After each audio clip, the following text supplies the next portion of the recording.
Queridos, Shalom, mais uma vez estamos juntos. Essa é a nossa 8ª aula do módulo 2 e nós vamos avançar no estudo da palavra do Senhor e no estudo também do nosso módulo. Nós vamos agora para a página 104, mas antes, vamos pensar em algumas coisas aqui sobre esse tempo, porque o livro de segunda Reis. E nós vamos nos concentrar agora em 2 livros históricos, Segunda Reis e Primeira Crônicas.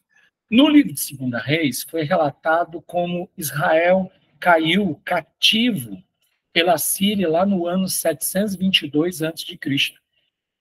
E como Judá também caiu cativo pela Babilônia em 586 a.C. Percebe que é um bom tempo, uma grande lacuna de tempo aí, um espaço de tempo, né?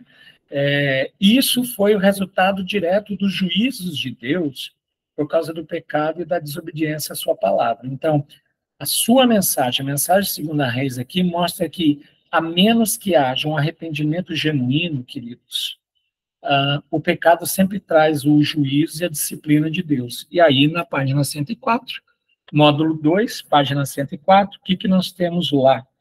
Nós temos agora tratando o livro de Segunda Reis. E, conforme eu até coloquei para vocês e disponibilizei, esta é a tabela dos reis de Israel. A gente começa pelo Reino Unido, Saul reinando 40 anos, com a morte dele, um dos filhos dele, o Isbosete, reinou 7 anos numa parte da nação, e Davi reinava nesses 7 anos e meio aí, somente em Hebrom, até que Davi foi elevado como rei de todo Israel, onde ele reinou por 40 anos, seguido pelo seu filho Salomão, mais 40 anos. Aí nós temos essa divisão, reino de Israel, reino de Judá, todos os reis que se seguem com todo o tempo deles. E o Senhor, nesses tempos desses reis, foi colocando vários profetas, e esses profetas, então, eles falaram com essas pessoas e eles foram profetizando. Por exemplo, ali, quando você pega Azarias, que é o rei Uzias, ele reinou 52 anos, mas vocês lembram que o chamado de Isaías, capítulo 6, faz justamente menção ao ano que morreu o rei Uzias.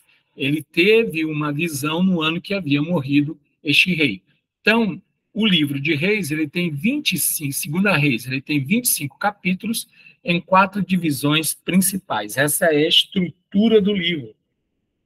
E aí, você tem isso na página 104, e você tem todo aqui já esboçado, né, na página 105, e isso vai facilitar, bem como a partir da página 106, a gente tem todo o resumo, né, um resumo de todo este conteúdo para os seus estudos e para o seu ensino, que o ideal é que você, depois de um tempo, também utilize esse material como a sua biblioteca pessoal para você poder ensinar, né, em pequenos grupos, em começar iniciar trabalhos, iniciar uma igreja, iniciar aí a evangelização de um lugar, você já vai estar ensinando aí, porque você já está passando por esse treinamento.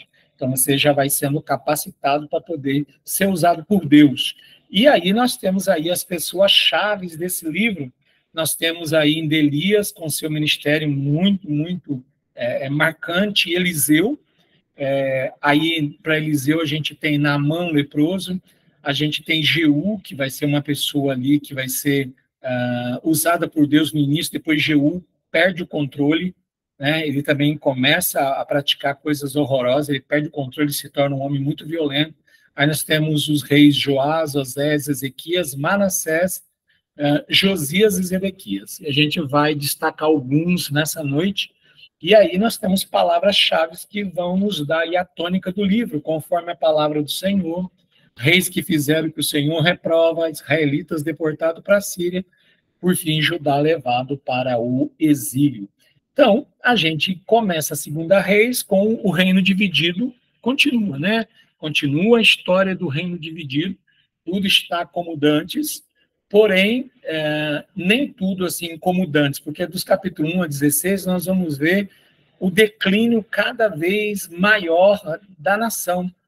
E, originalmente, 1ª e 2ª Reis, na Bíblia hebraica, eles formam um único livro, assim como Samuel, como Crônicas, um único livro. E 2ª Reis vai se iniciar onde termina exatamente 1ª Reis, é uma continuidade ali mesmo. E os livros foram escritos como um relato histórico para avaliar os reis, tanto de Judá quanto de Israel. Porque o propósito dos 2 livros, irmãos, era demonstrar o valor da obediência a Deus e o perigo da desobediência. É por isso que aí que tem uma coisa bem interessante, ó. É por isso que quando a gente estuda esse livro, a gente percebe alguma coisa aqui. Por quê? Se eles são um relato histórico, eles querem avaliar os reis tanto de Judá quanto de Israel, ele tinha um propósito. Então, o propósito dos 2 livros era demonstrar isso. O valor da obediência a Deus, o perigo da desobediência. Por quê, irmãos? O livro vai abordar o restante do ministério de Elias, vai destacar o Elias sendo trasladado, né, ele sendo tirado, levado para Deus, sem a morte. E Eliseu aqui vai ser mostrado como sucessor de Elias, como profeta de Deus. E ele vai proferir juízo, ele vai realizar milagres, o dobro dos milagres de Elias, Elias 7, Eliseu 14, para autenticar a palavra do Senhor através dos milagres. Então, os 2 reinos hebreus, eles viveram momentos de rivalidade, porque eles existiram lado a lado por mais de 200 anos, como reinos divididos. Por vezes eles estavam em guerra entre eles, por vezes eles estavam cooperando contra inimigos comuns. Por exemplo, o rei Josafá ele foi levado para uma aliança com Acabe. Josafá no sul, Acabe no norte, eles foram lutar, e foi quando Acabe morre. É uma campanha, por quê? Porque a família de Josafá se uniu com a família idólatra de Acabe, por laços de casamento entre os filhos. Então, esses laços aí comprometeram e quase levaram à morte o Josafá naquela batalha. Então, o reino estava assim, irmãos, uma monarquia dividida, Israel ao norte, com as 10 tribos, Jeroboão reinando, nunca tinha sido feito rei, nem levantado como rei, ele tomou a liderança lá e se fez rei, e no sul, Roboão, aí, sob 2 tribos, reinando sobre o reino de Judá. Mas a idolatria do reino do norte, ela foi alimentada ali pela falsa religião de Jeroboão, pela adoração aos ídolos incentivada por Jeroboão, mas cobrou um preço alto. E o preço alto no capítulo 17 é a queda de Israel. A queda, porque o reino do norte, chamado de Israel, irmãos, ele durou 209 anos após a divisão que se seguiu lá com Roboão após a morte de Salomão. 209 anos. Israel caiu cativo pela Síria no ano 722 a.C. E isso foi um juízo específico de Deus por causa do pecado. E nós temos essas gravuras assírias encontradas, né? E essas gravuras assírias mostram justamente isso. Tanto aí o rei assírio, né?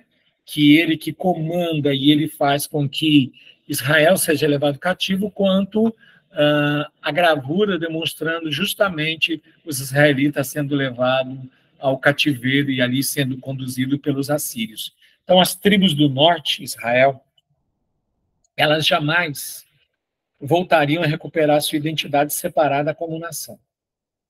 A capital, que era Samaria, foi destruída.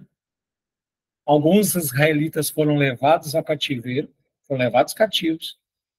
E limpando a terra deles, os assírios trouxeram o seu próprio povo para a terra e absorveram o restante dos israelitas ali. E acontece uma coisa muito interessante. São eles que, a partir de Samaria, vão dar origem, então, aos que nós vamos conhecer no Novo Testamento, os samaritanos.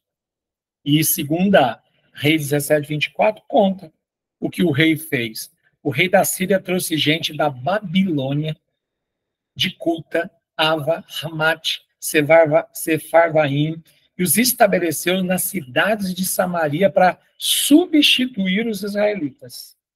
E eles ocuparam Samaria e habitaram nas suas cidades. Então, todo aquele território ali, que acabou depois se tornando o território, a região de Samaria, eles foram ocupados por esses povos, irmãos. E o texto vai dizer que no início eles não chegaram, eles eram todos idólatras, mas aí o Senhor fez algo. Deus enviou leões para a terra que começaram a matá-los, e eles começaram então a temer a Deus. E os samaritanos, eles têm uma particularidade. A partir dali, os samaritanos, eles vão ter essa questão com o restante, que são os judeus, porque eles foram colocados ali e eles não foram adorar ali em Jerusalém, eles ficaram lá no norte. E então Judá continuou, depois que a Síria levou Israel para o cativeiro, eles continuaram. E isso vai criar entre eles uma disputa muito grande, uma rixa muito grande sobre local de adoração, que é o que a mulher samaritana vai conversar com Jesus lá em João capítulo 4. Então, os samaritanos, eles só aceitavam a Torá. Eles só aceitavam o que estava na Torá. Então, eles tinham lá um comportamento, né, deles, por isso que eles sabiam da vinda do Messias e algumas promessas, que eles aceitavam tão somente a Torá. E aí, Israel, por que Israel, Deus julgou Israel? Quais foram as razões? E você tem essas razões aí, a partir da página 106, você tem essas razões lá, que Israel foi julgado por Deus por causa da idolatria, como eu disse. Eles se tornaram idólatras, e eles começaram a andar segundo os costumes das nações pagãs. Aí isso trouxe desobediência à palavra de Deus, uma imoralidade absurda na terra, e eles começaram a fazer sacrifícios de crianças, praticar astrologia. Alguns dos reis do norte praticaram astrologia e a feitiçaria. E aí, segundo a Reis 17, 22 e 23, diz o que Deus havia já determinado lá desde Deuteronômio, bênçãos e maldições. Assim andaram os filhos de Israel em todos os pecados que Jeroboão tinha cometido. Nunca se apartaram deles. Até que o Senhor afastou Israel da sua presença, como em falara pelo ministério de todos os seus servos, os profetas. Assim, foi Israel transportado da sua terra para a Síria, e quando o livro foi escrito, diz onde permanece até o dia de hoje. Eles nunca mais voltaram. Então, isso era no norte. Apesar de tudo que aconteceu com o norte, Judá, do lado de cá, começa também a declinar. Então, dos capítulos 18 até 23, a gente percebe o declínio de Judá, que é o Reino do Sul. Porque para Judá, lá no Reino do Sul, irmãos, ainda era possível. Ainda havia tempo para a nação se arrepender, a nação se voltar para Deus, de forma a evitar um destino semelhante ao Reino do Norte, a Israel. E nós temos um destaque de 3 reis aí, desses capítulos. 2 reis vão estar comprometidos com Deus, mas um não. Então, nesse capítulo, você vai encontrar aí o rei Ezequias. O rei Ezequias, ele foi o rei de Judá na época justamente que Israel caiu e saiu cativo da sua terra para a Síria. E ele estava reinando no sul. E o reinado dele, em linhas gerais aqui, foi bom, de Ezequias. Durou aí os seus 29 anos. Em 2 ocasiões, esse rei ele confiou no Senhor. E Deus interveio e protegeu Jerusalém de uma invasão justamente dos assírios, que os ameaçou, né? E que disse que não havia Deus Israel para impedir que eles entrassem lá. E Ezequias, ele leva a carta de ameaça do rei diante do Senhor, ele ora diante do Senhor, apresenta a carta, e Deus dá uma resposta muito poderosa. Deus interveio, esse rei foi morto lá pelos filhos dele, lá na própria Assíria, e com isso Deus protegeu Jerusalém de uma invasão, e o Senaqueribe era o rei lá da Assíria. E com isso, muitas cidades do sul de Jerusalém foram conquistadas e pararam de ameaçar Judá. Bom, pararam aquelas cidades que estavam ao redor querendo ameaçar. Então, durante Ezequias, houve essa conquista e houve paz. E ele, de uma forma geral, ele confiou no Senhor E é ele que faz aquela oração que Isaías descreve no livro dele, você vai encontrar também descrito no livro de 2 Reis, que quando Isaías dá notícia para ele, ele ficou doente. Isaías diz que que era para colocar a casa dele em ordem, porque Deus tinha dado ordem que ele iria morrer. Ele chora, ele se arrepende, ele pede a Deus um tempo maior de vida, e Deus dá 15 anos a mais a ele, manda Isaías voltar e dizer: ouvi o teu choro, as tuas lágrimas, eu vou te dar mais 15 anos para ele. Mas aconteceu algo aí, que depois vai repercutir. Foi nesse tempo que vieram uns mensageiros de um reino que até então eles não tinham ouvido falar, um reino distante deles, chamado Babilônia. E eles trouxeram um presente para o rei Ezequias. E nesse presente eles disseram: olha, nós soubemos lá na Babilônia que o rei ficou doente, trouxemos um presente, viemos ver se o rei está bem, foram fazer uma visita. E o rei se empolgou tanto que mostrou tudo que ele tinha, os tesouros dele, o templo, o exército, as armas, a guarda, tudo que ele tinha, ele mostrou. E quando Isaías abordou ele, disse o seguinte: quem são aqueles homens? Vieram de um reino distante aí chamado Babilônia, nunca ouvi falar. E o que o rei mostrou para eles? Eu mostrei tudo: os tesouros, a minha casa, o palácio, o exército, as armas, onde tudo está. Não teve nada que eu escondi deles. E então Isaías profetizou e disse: pois chegará o dia em que esse mesmo povo levará tudo, até seus filhos, levará tudo para a terra deles como escravos. E aí, ele foi seguido pelo rei mais maligno de Judá. Lembra que a gente tem no norte, o pior de todos era Acabe. A gente teve um no sul, considerado o mais maligno de Judá, que foi o rei Manassés. E aí, o rei Manassés, dentro dessa ideia, dessa declínio espiritual que Judá entrou, Manassés subiu ao trono em 695 a.C. Então, tinha 27 anos passado que o reino do norte tinha sido levado cativo por causa da idolatria. Ele reinou de uma forma tão ímpia durante 55 anos. Em Manassés, ele praticou idolatria, imoralidade, sacrificou crianças, e isso foi as características do reinado dele.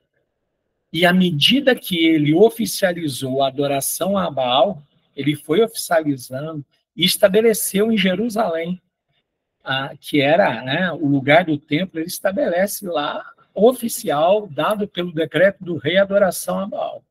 E por causa do reino pecaminoso de Manassés, Deus anunciou o juízo que iria cair sobre Judá, e era irrevogável, porque eles não mudavam o procedimento. Em 21, de 2 Reis, capítulo 21, versículos 15 e 16, é dito assim: porquanto fizeram o que era mal perante mim, e me provocaram a ira, desde o dia em que seus pais saíram do Egito até o dia de hoje. Além disso, Manassés derramou muitíssimo sangue inocente, até encher Jerusalém de um outro extremo, afora o seu pecado, com que fez pecar a Judá, praticando o que era mal diante do Senhor. Então vem o substituto, que é o filho dele, e do filho de Manassés, que também foi maligno, surge o neto de Manassés, que é Josias, que é o último rei aqui principal, né? Foi Josias. Josias reinou durante 31 anos. E o reinado dele foi o último reinado bom em Judá.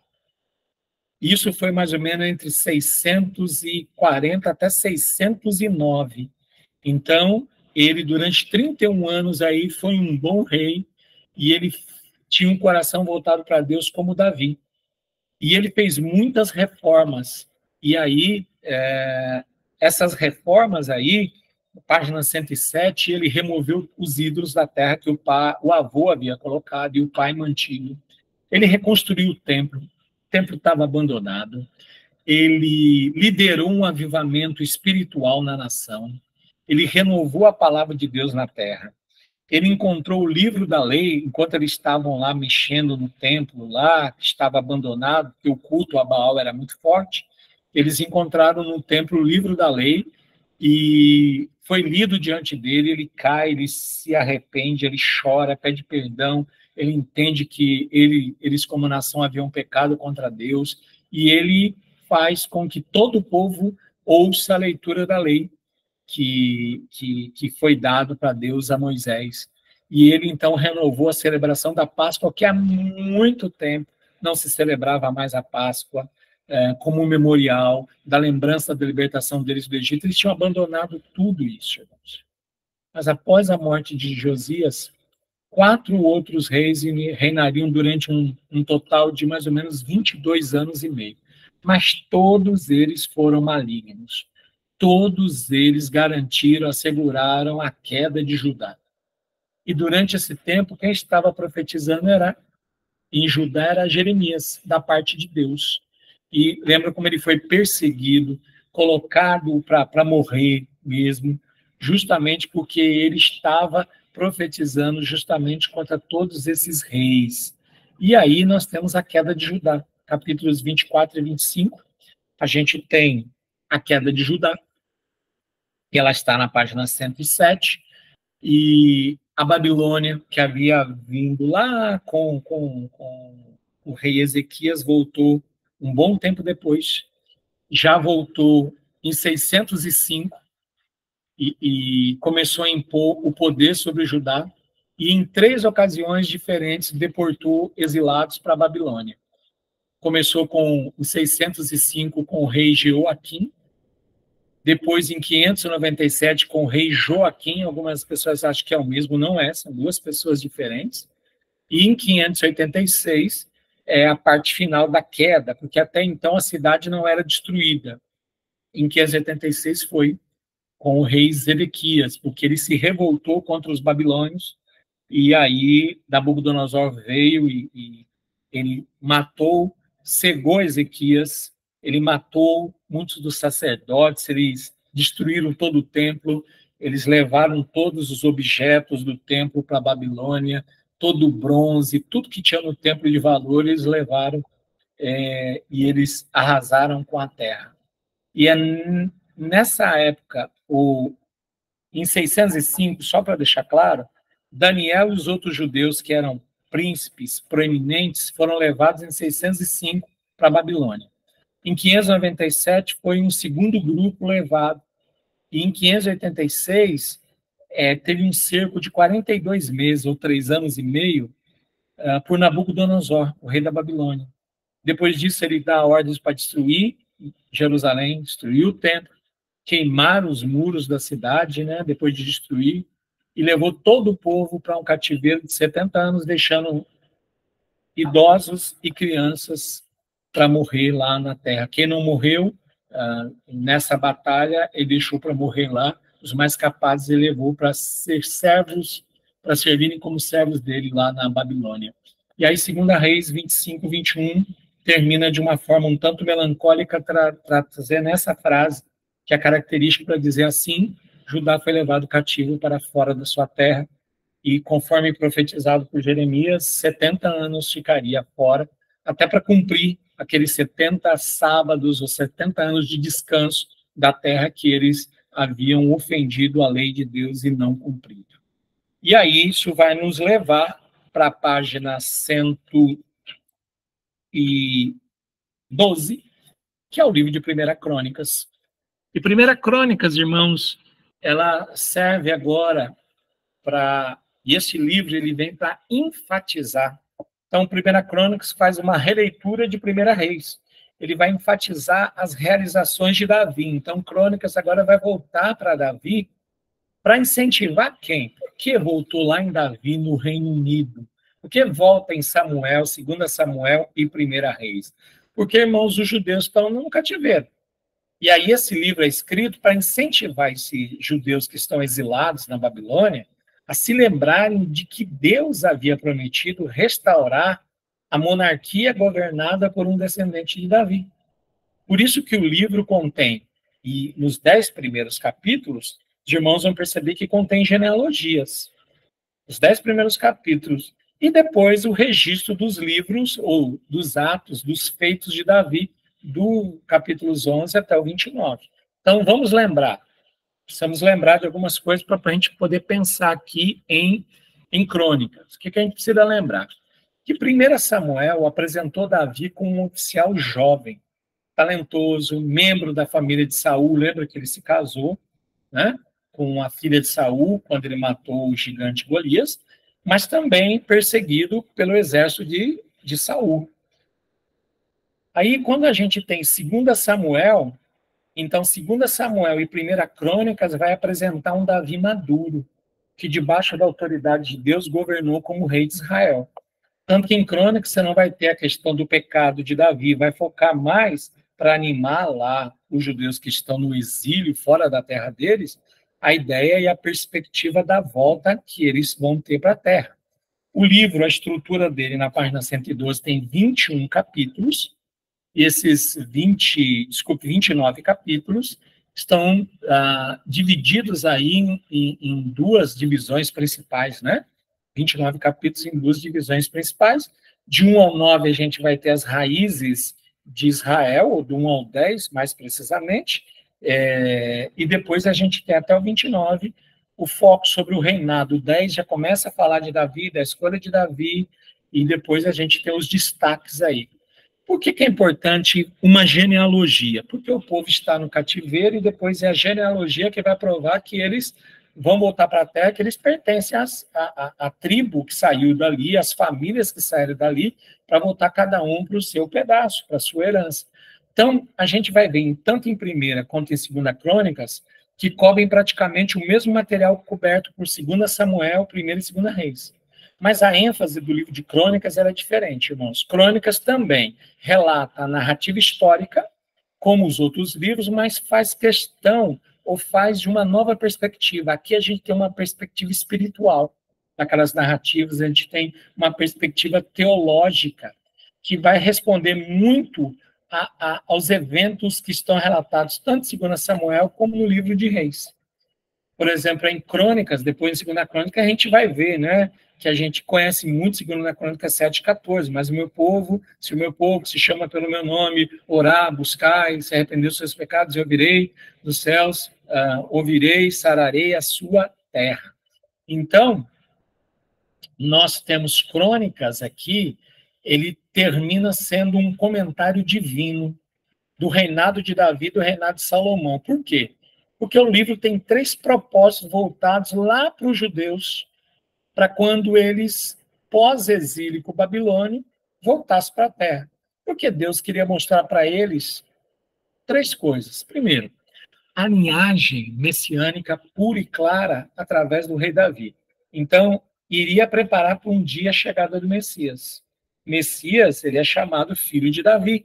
Tanto que a genealogia de Jesus, Mateus capítulo 1, você abre lá, genealogia de Jesus Cristo, Yeshua HaMashiach, ben Davi, filho de Davi, ben Abraham, filho de Abraão.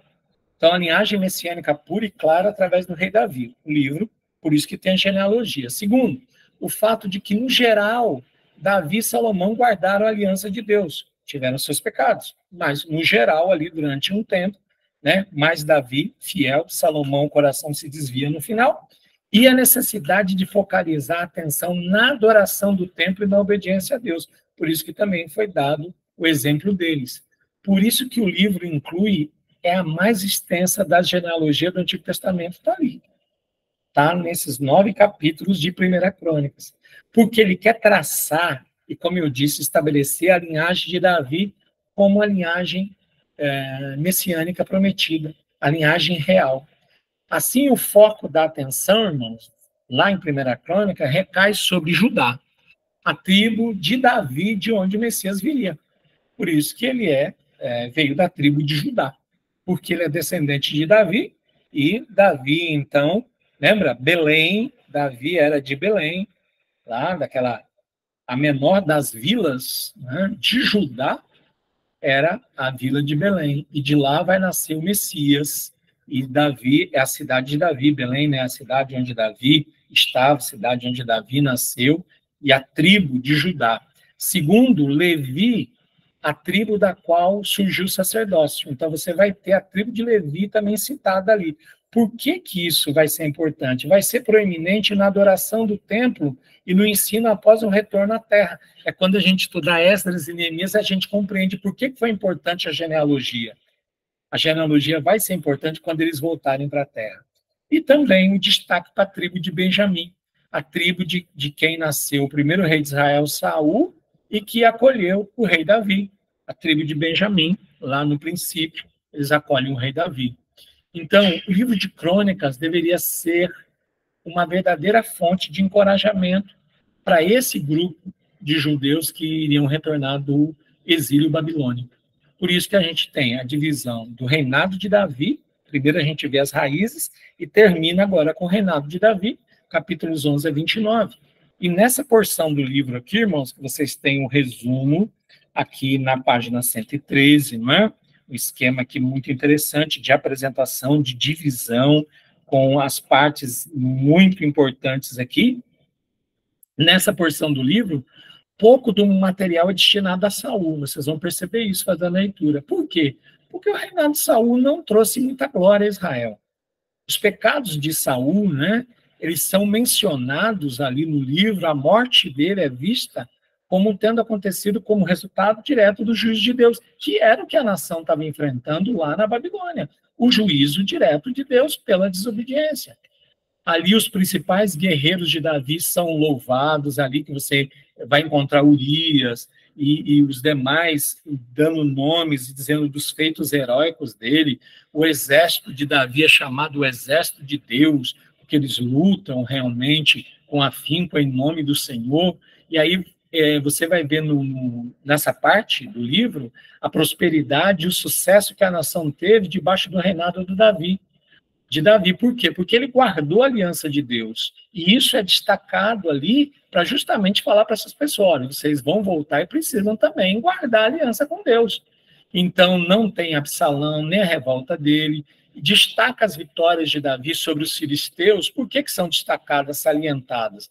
Assim como os detalhes de Davi obedecendo a instruções específicas de Deus, que foi para trazer a arca para Jerusalém, aquela segunda vez, depois que na primeira vez morreu Uzá. Porque durante as 4 décadas de governo, os 40 anos de governo, Davi fez o povo deixar de ser um conjunto de tribos que estavam associadas umas às outras, mas elas eram independentes para uma forte monarquia e ficou centralizada. Isso possibilitou, irmãos, uma coisa para a gente fechar o livro de primeira Crônicas. O que possibilitou?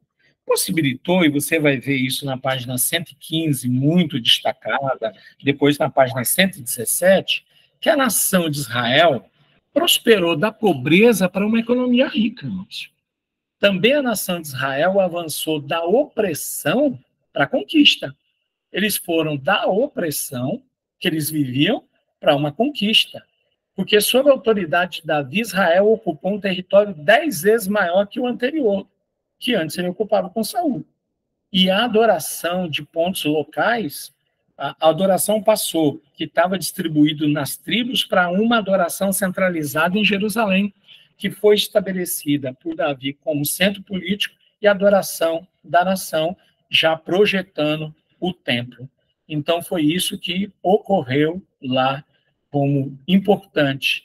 Então, é isso que nós finalizamos. Segunda Reis, mostrando, né, o declínio de primeiro do Reino do Norte, terminando no cativeiro, eles nunca mais voltaram, depois o declínio e a queda final do Reino do Sul, Judá também indo para o cativeiro da Babilônia e retornando depois de 70 anos e retornando já uma nação muito diferente daquela que tinha ido, ainda com alguns problemas, mas a gente agora vai focar depois nos pós-exílicos, ainda o livro de 2 Crônicas, faltando nas próximas aulas, e 3 livros pós-exílicos, Esdras, Neemias e Esther, que ocorre na própria corte. Então, Deus abençoe todos vocês, que Deus os guarde grandemente.